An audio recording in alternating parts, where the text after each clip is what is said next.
भकुआमारी गेलेग्रा फोथाराव इउ.पि.पि.एल दोलोनि गेदेर जयनिं हाबाफारि बाक्सा जिल्ला सालबारि महकुमानि बेन्दोंआव थानाय भकुआमारिनि गेलेग्रा फोथाराव दिनै इउ.पि.पि.एल दोलोनि मोनसे गिदिर जयनिं हाबाफारि जानानै थाङो। बे जयनिं हाबाफारियाव सोलिफुनाय राजखान्थि हान्जाफोर जेरै कंग्रेस, जिएसपि, बि.पि.एफ आरो गुबुन गुबुन राजखान्थि हान्जानिफ्राय दिनै 1500सो भकुआमारिनि रायजोफोरा प्रमद बर' दैदेननाय इउ.पि.पि.एल दोलोआव जयेन जायो। मख'नो गोनांदि बे जयनिं हाबाफारियाव रायजो सभानि एमपि रोनगोरा नार्जारि लोगोसे 21 नं सालबारि बियाबनि एमसिएलए जय मोसाहारि आरो सालबारि जिल्ला इउ.पि.पि.एलनि दैदेनगिरि लोगोसे सालबारि ब्लक इउ.पि.पि.एल हान्जानि गुबुन गुबुन बिबानाव थानाय बिबानगिरि सोद्रोमाफोर आरो भकुआमारि ओनसोलनि रायजोफोरनि दोलै नोगोरै नुजाथिनायाव इउ.पि.पि.एल हान्जानि गेदेर जयनिं हाबाफारिया जानानै थाङो। रायजो सभानि एमपि रोनगोरा नार्जारि बिथाङा खौरांनि गेजेरजों फोरमायनाय बादिब्ला दिनै जयनिं हाबाफारियाव 1500नि गेजेराव बि.पि.एफ दोलोनिफ्राय 1200सो सुबुंफोरानो जयनिं जादों। बेन्जामिन बसुमतारिया 6 दान सिगाङावनो इउ.पि.पि.एल दोलोनिफ्राय एक्सपेल खालामजानाय मानसि। बि.पि.एफ दोलोआ बिसायख'थिनि सम फैनायखाय बे सावगारिखौ भाइरेल खालामनानै होदों। बे बाराव बि.पि.एफआ देरहानाय नङा बिखौ रायजोफोरा सिनायखाबाय होननानै गोख्रों रावजों बुंथियो। एमपि बिथाङा बुंबावदों दि हिरा सरनियाखौ रायजोफोरा 10 बोसोर चान्स होदोंमोन। चान्स होसेयावबो बियो जेबो खामानि मावनो हायाखै। बेखायनो दिनै हिरा सरनियानो रायजोफोरा भट होखाया। बिथांखौ जों इउ.पि.पि.एलआ जेबो साननो गोनां गैया होनना खौरांनि गेजेरजों बुंथियो। আগন্তুক লোকসভা নিৰ্বাচনৰ কাৰণে ৰাইজে স্বতঃস্ফূৰ্তভাৱে ইউ.পি.পি.এল দলক সহযোগ কৰিবলৈ আহিছে। ইণ্ডিয়াৰ প্ৰাৰ্থী আমাৰ কোকৰাঝাৰ লোকসভা সমষ্টিৰ কাৰণে জয়ন্ত বসুমতাৰী ডাঙৰীয়াক জিকাবৰ কাৰণে ৰাইজে আজি এক দল ভাল হিল দল ভাঙি আজি উপস্থিত হৈছে আৰু ইয়াৰ এটা প্ৰমাণ হিচাপে আমি আজি পালোঁ ইয়াৰ ভকুৱামাৰী আমাৰ এই খেলপথাৰখনত 1500তকৈ বেছি আমাৰ কংগ্ৰেছৰ পৰা আৰু বি.পি.এফৰ পৰা ৰাইজ আৰু দলীয় কৰ্মকৰ্তাসকলে আমাৰ ইউ.পি.পি.এল দলত আজি যোগদান কৰিব। তো কথাটো একেবাৰে স্পষ্ট হৈ গ'ল। বিটিআৰ অঞ্চলত কংগ্ৰেছ আৰু বি.পি.এফ দল একেবাৰে নাইকিয়া হৈ যাব, নাইকিয়া হ'বলৈ গৈ আছে। আগন্তুক দিনৰ ৰাইজে শান্তিৰে জীয়াই থাকিব বিচাৰিছে, উন্নয়ন বিচাৰিছে। তো গতিকে ৰাইজে শান্তি আৰু উন্নয়ন বিচাৰাৰ স্বাৰ্থত আজি প্ৰমোদ বড়ো ডাঙৰীয়াৰ নেতৃত্বত যিখন চৰকাৰ চলাই আছে গঠবন্ধনৰ চৰকাৰ, এই চৰকাৰখনক সহায় কৰিবলৈ আহিছে আৰু এইটো আমাৰ কাৰণে ভাল এটা লক্ষণ হয়। আজি শান্তি আমি স্থাপন কৰিছোঁ, সকলোৱে একেলগে মিলা প্ৰীতিৰে জীয়াই থকাৰ কাৰণে এটা পৰিৱেশ পাইছে, সকলোৱে সেইটোকে বিচাৰিছে। তো গতিকে বিগত সময়ছোৱাত কোনোবা বি.পি.এফ কৰিছিল, কোনোবা কংগ্ৰেছ কৰিছিল। এতিয়া উন্নয়ন আৰু শান্তিৰ স্বাৰ্থত চব ইউ.পি.পি.এল দলত যোগদান কৰি পেলাই ব্ৰিটিছ চৰকাৰখনক সহায় কৰিবলৈ ওলাই আহিছে।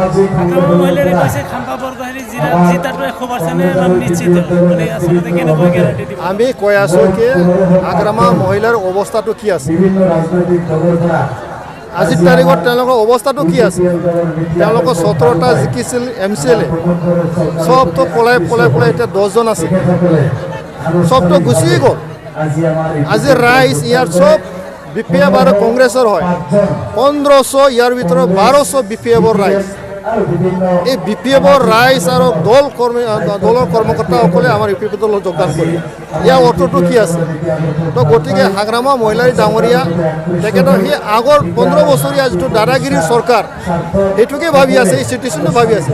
সেইকাৰণে তেখেতে জিকিব বুলি ভাবিছে। এতিয়াতো এইটো নহয়, এতিয়া গণতন্ত্ৰ প্ৰতিষ্ঠা হৈ গ'ল। চব নিজৰ মনৰ কথা আজি ক'বলৈ সুবিধা পাইছে। শান্তি বিচাৰিছে, শান্তি যি পাৰ্টীয়ে কাম কৰিব, যি পাৰ্টীয়ে উন্নয়নৰ কাম কৰিব সেই পাৰ্টীকে দিব। তো আজিৰ তাৰিখত বি.পি.এফক ভোট দিয়াৰ কোনো যুক্তি নাই। ইউ.পি.পি.এলৰ কাৰণে ওলাই আহিছে ৰাইজে, ইউ.পি.পি.এলৰ প্ৰাৰ্থীক জিকাব।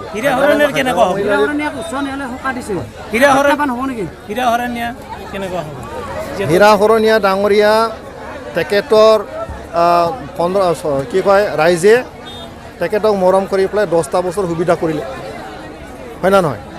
এতিয়া 10টা বছৰতো অভিজ্ঞতা হৈ গ'ল ৰাইজৰ। তেখেতে সাংসদ হৈ পেলাই কি কৰিলে? তেখেতে অবৰ নাম লৈ পেলাই খেলি আছিলে, কিন্তু মাজতে ঘপকৈ আমাৰ চৰকাৰৰ লগত সোমাই গ'ল, বড়োৰ লগতে সোমাই গ'ল না অবৰই। ঘনশ্যাম দাস তেওঁলোকৰ ইএম হয় না নহয়? এইটো অবৰক এতিয়া প্ৰমোদ বড়ো যদি বড়ো কোৱা হয়, বড়ো আৰু অবৰতো লগ লাগি পেলাই ব্ৰিটিছ চৰকাৰখন চলাই আছে দেখোন। তো আজিৰ তাৰিখৰ বড়ো অবৰতো কোনো ইয়াৰ গতিকে আমাৰ কথাটো ইয়াৰ 35 লক্ষ জনসাধাৰণ ইয়াত বড়ো অবড়ো কোনো কথা নাই। এই অঞ্চলৰ ৰাইজৰ দায়বদ্ধতাৰে কাম কৰিবৰ কাৰণে ইউ.পি.এফ.এল দলে ওলাই আহিছে। প্ৰমোদ বড়ো ডাঙৰে কাম কৰি আছে। গতিকে আগন্তুক দিনত ৩৫ লক্ষ জনসাধাৰণৰ জীৱনৰ দায়িত্ব লৈ পেলাই জীৱনৰ সুৰক্ষা নিশ্চিত কৰি পেলাই সকলো জাতি জনগোষ্ঠী একে মৰ্যাদা দি পেলাই উন্নয়ন কৰাৰ কাৰণে কাম কৰি আছে। আৰু এই কথাটো বিটিআৰ বাকী ৰাইজে বুজি পাইছে। গতিকে আজিৰ তাৰিখত কোনো জাত পাতৰ কথা নচলিব। আজিৰ তাৰিখত মূল্যবোধৰ ৰাজনীতি সকলোৱে বিচাৰিছে আৰু ইউ.পি.এফ.এলে এইটো দিবলৈ গৈ আছে আৰু চৰকাৰখন এইটোৱে দি আছে। এতিয়া চাওক, আজি অৰুণোদয় দিয়া হৈছে, আজি ৰেচন কাৰ্ড দিয়া হৈছে, ঘৰ দিয়া হৈছে, ছাত্ৰ ছাত্ৰীসকলৰ কাৰণে আৰ্থিক অনুদান দিয়া হৈছে, ছেল্ফ হেল্প গ্ৰুপবিলাকো আৰ্থিক অনুদান দিয়া হৈছে। এই যিটো স্কিম চৰকাৰী আঁচনিবিলাকতো ৰাইজৰ স্বাৰ্থ, জনকল্যাণ আঁচনি।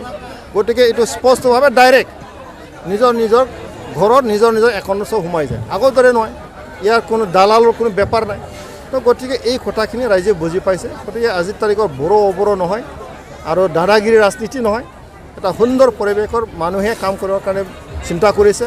গতিকে আমি ইউ.পি.এফ.এলৰ নেতৃত্বত প্ৰমোদ বড়ো ডাঙৰীয়াৰ নেতৃত্বত যিখন চৰকাৰ চলাই আছে, এই চৰকাৰখনক সমৰ্থন কৰিবলৈ আহি আছে। আজি কিমান মানুহ যোগদান কৰিছে আপোনালোকৰ ইয়াতে? ইতিমধ্যে মই কৈছোঁ ইয়াত 1500তকৈ বেছি, 1500ৰ ভিতৰত 1200 বি.পি.এফ। ছ'চিয়েল মিডিয়াত এটা ফটো ভাইৰেল হৈছিল আপোনালোকৰ কৰ্মী এজন এটা কথা স্পষ্ট হওক, কোনোবা যদি দোষী কৰে আইন আছে ইয়াত, হয় না নহয়? তেখেতে বেঞ্জামিন বসুমতাৰীয়ে 6 মাহ আগত তেখেতে ধৰা পৰিছিল। তেখেতক আমাৰ দলৰ পৰা বহিষ্কাৰ কৰা হৈছে, তেখেতক BCDC চেয়াৰমেনৰ পৰা বহিষ্কাৰ কৰা হৈছে। আজি বি.পি.এফে ওচৰৰ নিৰ্বাচন আছে বুলি ভাইৰেল কৰিবৰ কাৰণে তেওঁলোকে এইটো ভাইৰেল কৰি দিলে। সেইটো কোনো চিন্তা কৰিব লগা কথা নহয়, এইটো আলোচনা কৰিব লগা কথা নহয়। আমাৰ কথাটো স্পষ্ট, আমি কাৰাপশ্যনৰ জিৰ' টলাৰেঞ্চ। গতিকে কোনোবা যদি কাৰাপশ্যন হৈছে আপোনালোকে ওলাই দিয়ক, ছ'চিয়েল মিডিয়া আছে, চব মিডিয়া ওলাই দিয়ক।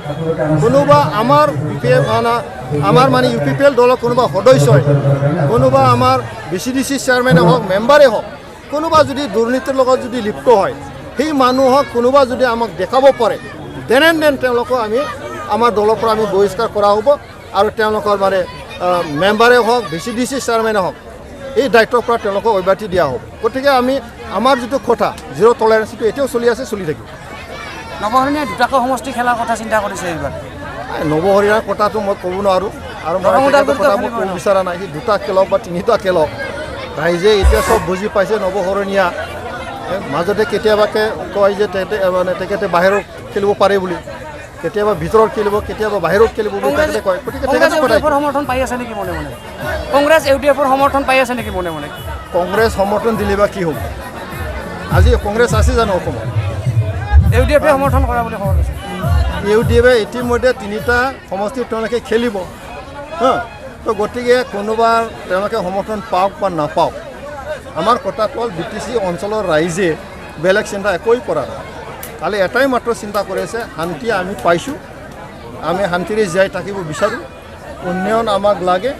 গতিকে যিখন চৰকাৰে জনকল্যাণ আঁচনিৰ দ্বাৰা ৰাইজৰ উন্নতি কৰি আছে, আমাৰ BTC চৰকাৰ, অসম চৰকাৰ, সেই চৰকাৰখনে আমি সহযোগ কৰিম, সেই কথাটো ৰাইজৰ চিন্তা। হাগ্ৰামা মহিলাৰ কি হ'ব এইবাৰ? হাৰিব, কি আছে? আমাৰ দল শেষ হ'বলৈ গৈ আছে। দৈনন্দিন তেওঁলোকৰ দলৰ পৰা আমাৰ ইউ.পি.এফ দলত যোগদান কৰি আছে। আমাৰ যদি যেনেকৈ কৈছে এইটো মানে নিজৰ সন্তুষ্টৰ কাৰণে ক'ব পাৰে। আচ্ছা চাওক, হাগ্ৰামা মহিলাৰে তেওঁলোকৰ কোনো লজ্জা নাই। মই যদি চিধাকৈ যদি কওঁ, হাগ্ৰামা মহিলাৰে চুপে সেই এছেম্বলি কোঅৰ্ডিনেশ্যনত তেওঁলোকৰ 3জন MLA অসম চৰকাৰে সহায় কৰি আছে। আৰু এইফালে ৰাজহুৱাকৈ BTC চৰকাৰক তেওঁলোকে গালি পাৰে, হয় না নহয়? আচ্ছা, BTCত কোন আছে চৰকাৰত? ইয়াৰ বিজেপি, ইউ.পি.এফ.এল আছে না নাই? বিজেপি চৰকাৰ হয় না নহয়? তেওঁলোকে কিন্তু চৰকাৰ বিজেপিক গালি নাপাৰে, অকল নোৱাৰে, ভয় কৰে। আপোনালোকৰ ভয় নকৰে? সেইটোৱেই কথা যে তেওঁলোকৰ যে মানে মিথ্যাচাৰৰ ৰাজনীতি কৰি আছে না, আৰু সুবিধাবাদী যে ৰাজনীতি কৰি আছে, এইটোতো স্পষ্ট। আৰু এই কথাখিনি আজি ৰাইজে বুজি নাপায় নেকি? বিটিআৰৰ বাহিৰত আপুনি ভাল একে বেয়া, এই কথাটো ৰাইজে চব বুজি পায়। বিটিআৰৰ বাহিৰত আপুনি নিৰ্বাচনী প্ৰচাৰত অংশগ্ৰহণ কৰিছে, আচলতে বিজেপি সংকটত আছে নেকি? এইটো কথা নহয়। দেখ ভাই, আমাৰ অসমত 3টা মিত্ৰ দল একবদ্ধভাৱে আমি NDA কাম কৰি আছোঁ না AGP BJP নেতৃত্বত AGP UPPL আমি একেলগে কাম কৰি আছোঁ এটা কথা আপোনালোকক মই জনাম যে কোকৰাঝাৰত আমাৰ ট্ৰেক্টৰৰ ছবিত পদমফুলো দিব হাতীও দিব হা বৰপেটাত হাতীৰ ছবিত আমি ট্ৰেক্টৰ ছবিয়ে তাত ভোট দিম পদমফুলো তাত ভোট দিব বাকি যিমান আছে বাহিৰত সব আমি ট্ৰেক্টৰ আৰু হাতীয়ে পদমফুলো সব মাৰি কিমানখন এখন লাভ এইটো আমাৰ ৰণনীতি কিমানখন এখন লাভ কৰিব NDA হিচাপে ইতিমধ্যে স্পষ্ট হৈ গ'ল 14টাৰ ভিতৰত 12টাটো খতম হৈ গ'ল 2টাৰ কাৰণে মাথা মাৰি আছে